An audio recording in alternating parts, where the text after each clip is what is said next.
Hey guys, പപ്പയുടെ വണ്ടിയാണെങ്കിൽ വർക്ക്ഷോപ്പിൽ കൊടുത്തു. വണ്ടി സ്റ്റാർട്ടാവുന്നില്ലെന്ന് പറഞ്ഞു. അതുകൊണ്ട് എൻ്റെ വണ്ടി കൊണ്ടുപോയി കൊടുക്കാവോ എന്ന് പറഞ്ഞു.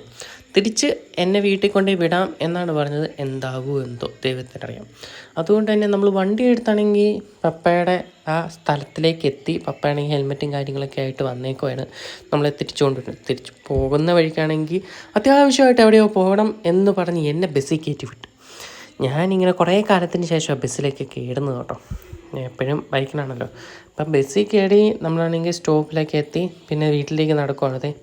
ഈ ഇടവഴി നിങ്ങൾക്ക് ഓർമ്മയുണ്ടോ? നമ്മളാണെങ്കിൽ നേരത്തെ ഫ്ലഡിൻ്റെ ടൈമിലാണെങ്കിൽ വണ്ടി എടുത്തുകൊണ്ട് വന്ന വഴിയാണ്. അപ്പം നമ്മൾ പോകുന്ന വഴിക്ക് ചെറിയ രീതിയിൽ മഴയുടെ ചാറ്റലും കാര്യങ്ങളൊക്കെ പെയ്തായിരുന്നു.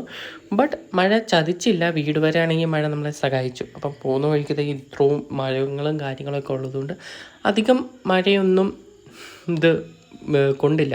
അപ്പം അത്രേ ഉള്ളൂ. ബൈ.